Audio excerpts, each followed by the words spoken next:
Mesdames, Messieurs les ministres, membres du gouvernement, Mesdames, Messieurs les membres du corps diplomatique accrédité au Sénégal, Général de corps d'armée, Grand chancelier de l'Ordre national du Lion,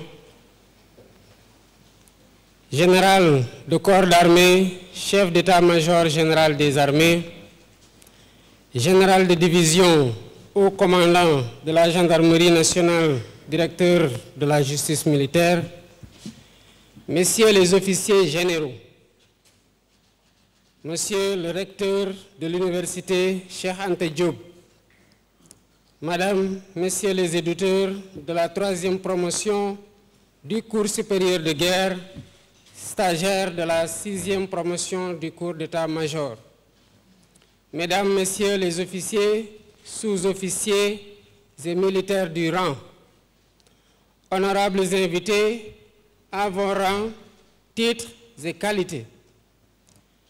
Je suis particulièrement heureux de me retrouver parmi vous ce matin pour présider la cérémonie de sortie de la 3e promotion de l'École supérieure de guerre et de la 6e du cours d'état-major. En tant que chef suprême des armées, cet événement marquant de l'Institut de défense du Sénégal m'offre une occasion privilégiée de m'adresser à un auditoire de qualité, composé d'hommes et de femmes dont l'engagement au service de la République force le respect et l'admiration. C'est également une opportunité d'échanger avec les actuels et futurs chefs militaires sur l'évolution de notre outil de défense, évolution à laquelle je suis particulièrement attaché. Je voudrais donc féliciter le ministre des Forces armées et le chef d'état-major général des armées pour l'heureuse initiative de m'inviter à présider cette cérémonie. Solidement ancrées dans une posture républicaine, les forces armées sénégalaises qui incarnent la nation dans sa diversité sont restées fidèles à leur vocation première de sentinelle vigilante et intransigeante du sanctuaire national. Depuis notre accession à la souveraineté internationale, elle veille sans défaut sur l'intégrité et au respect de nos engagements internationaux. L'outil militaire patiemment bâti depuis plusieurs décennies par les premières générations d'officiers, que je salue affectueusement, a assuré avec bonheur l'acquis le plus précieux de la construction de notre jeune nation. Je veux dire notre stabilité. Stabilité sans laquelle il n'y a ni développement durable, ni prospérité. En plus d'incarner le principal attribut de notre souveraineté, les forces armées sénégalaises, de par leur organisation, leur maillage du territoire et les ressources tant matérielles qu'humaines dont elles disposent, sont préparées pour apporter une contribution décisive aux efforts d'égal accès aux services sociaux de base et d'assistance aux populations en période de crise. Cette présence rassurante aux côtés des populations doit se poursuivre en bâtissant un outil de défense agile, adapté aux nombreux défis sécuritaires contemporains. Mesdames, Messieurs, distingués invités, comme nous le savons, nous vivons dans une période d'incertitude géopolitique, avec de brusques évolutions de l'environnement stratégique local et global. Sur le plan interne, les gaps sécuritaires actuels et la montée de la violence dans nos sociétés exigent une vigilance permanente et une capacité d'action immédiate sur les sources d'insécurité.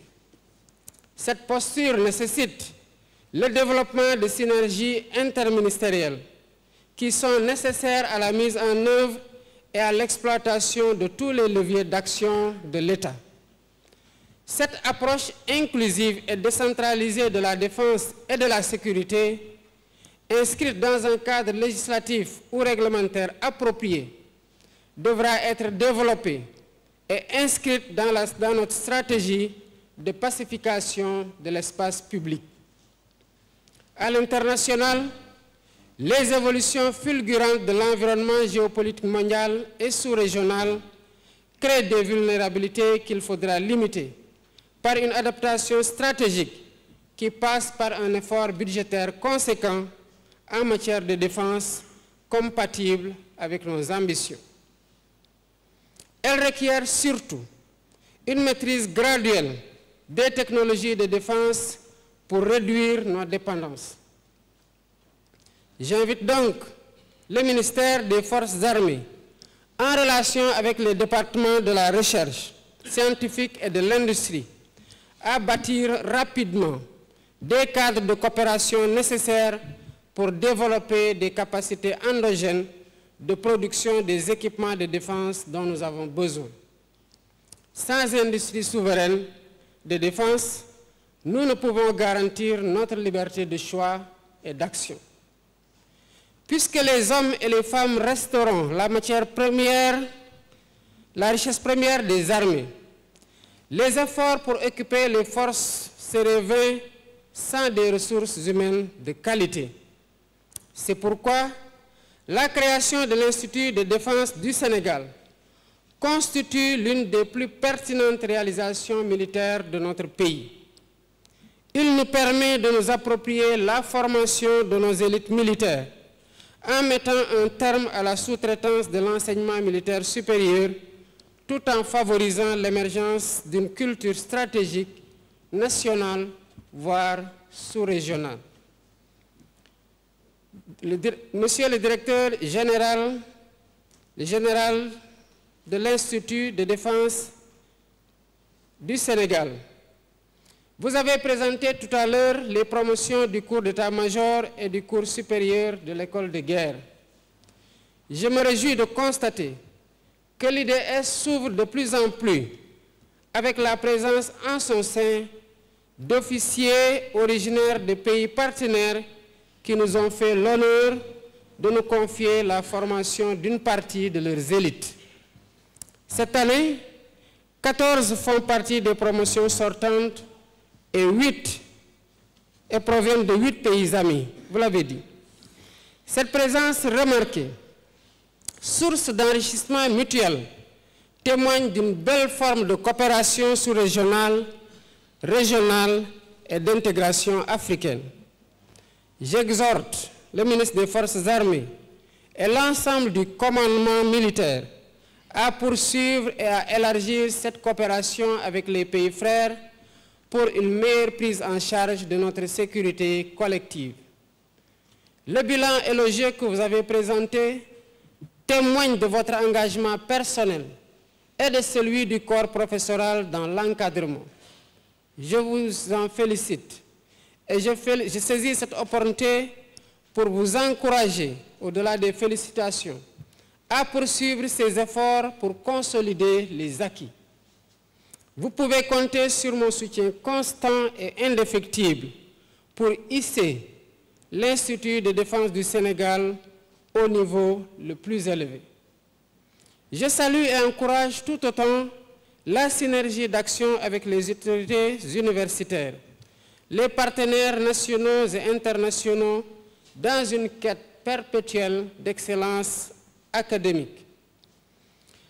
Elle renforce la nécessaire collaboration avec le monde universitaire et permet, dans une approche inclusive, de mieux cerner la complexité des dynamiques contemporaines découlant des mutations géopolitiques et géostratégiques.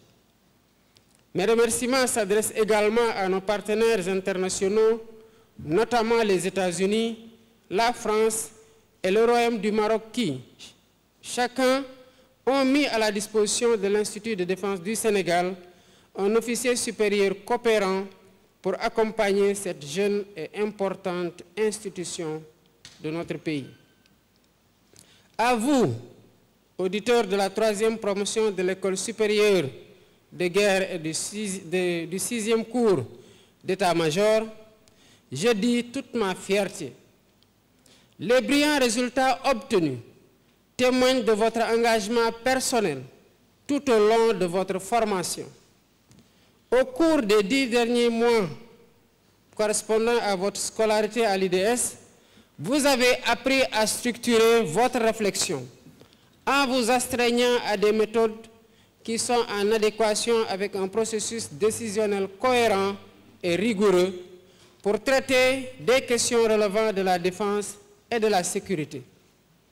Préparé au travail d'équipe tant en interarmée qu'interministériel, vous disposez désormais des outils professionnels nécessaires pour tenir plus efficacement les postes de haute responsabilité au sein des forces ou des états-majors nationaux ou multinationaux. Il ne fait aucun doute que vos armées respectives vous attendent avec impatience et comptent sur vous pour impulser une dynamique positive dans la bonne marche du service. Sachant que vous êtes formés pour être des forces de proposition ainsi que des femmes et des hommes d'action, je vous exhorte à vous investir sans cesse dans la quête du savoir, comme vous en inspire la devise de l'Institut « Excellence dans la décision ». Je vous exhorte en tant que diplômé d'état-major ou breveté de l'école de guerre à vous investir pleinement dans vos futurs emplois pour faire bénéficier à vos structures d'appartenance respectives de toutes les connaissances que vous avez acquises à l'IDS. Servez avec loyauté, fidélité et générosité. Adoptez la posture républicaine attendue légitimement des professionnels que vous êtes par votre hiérarchie. Vos chefs compteront désormais sur vous, plus que par le passé, dans le cadre de l'exécution des missions régaliennes qui vous seront confiées. Le parchemin que vous venez de recevoir sera la preuve de votre scolarité couronnée de succès à l'IDS. Je vous adresse mes félicitations en vous rappelant que la réussite des opérations militaires auxquelles vous serez amenés à participer dépendra certainement de votre sens élevé du sacrifice et de votre diligence au sein des états-majors où vous serez déployés. Je vous encourage une nouvelle fois à vous élever par l'effort permanent, à renforcer vos capacités et à développer vos compétences dans la gestion des enjeux sécuritaires qui sont de plus en plus prégnants. Je réitère mon engagement en tant que chef suprême des armées à garantir aux forces armées les moyens d'assurer leur mission pour un Sénégal stable et prospère. Je vous remercie de votre attention. On nous tue, on ne nous déshonore pas.